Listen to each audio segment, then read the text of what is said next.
Kung nandito ka sa Kwan, mga kapatid, Alcor Zoo, ha? Makita mo yung area na yan. If you remember that time during construction, minamadali yan, bara-bara yan. Pero hindi porkit bara-bara, hindi maganda ang proyekto. Mali. Kung sasabihin mo na hindi maganda yung proyekto yan kasi bara-bara yan. Hindi. Kasi yung application ng mga mortars dyan at yung mga structural support, no? Pati yung mga structural support, calculated na yan. O, tingnan mo ngayon. Di ba? It serves the purpose. Ang daming nag-enjoy sa project na yan. What is being housed in that area is yung beer. Meron siyang kuryente, kable, live cable sa paligid niya para hindi makaakyat yung beer.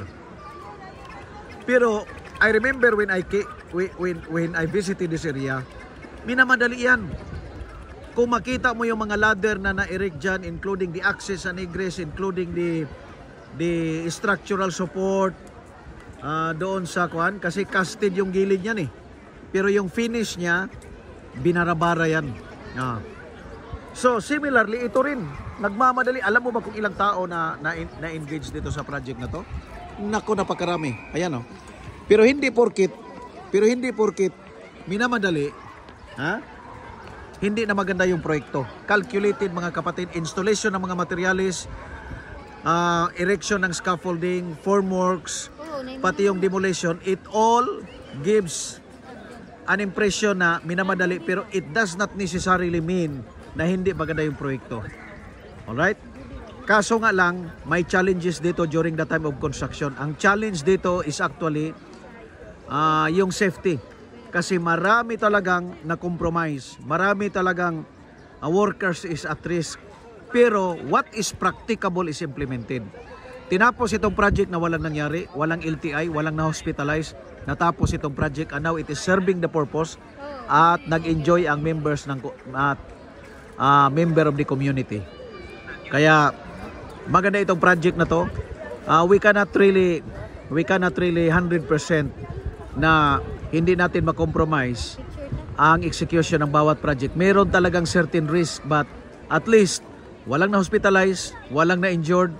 This project was completed in a very pinakamadaling execution, bara-bara kung tawagin nila, ngunit natapos at na-enjoy ng mga karamihan. Napunta ako dito ngayon dahil sa Qatar Sports Day, Pizza 13 ng Pebrero. At hindi ito constant na Pizza 13, nagmo-move ito. Basta every second Tuesday of February. In every year, basta pangalawang Tuesday sa kada Pebrero. Kaya masaya akong nakita itong mga project na ito, kahit sabihin natin minamadali, bara-bara, na-compromise yung safety at certain point, kasi that is the most practical thing that the contractor, and given that the condition and the time frame that they have to finish the project.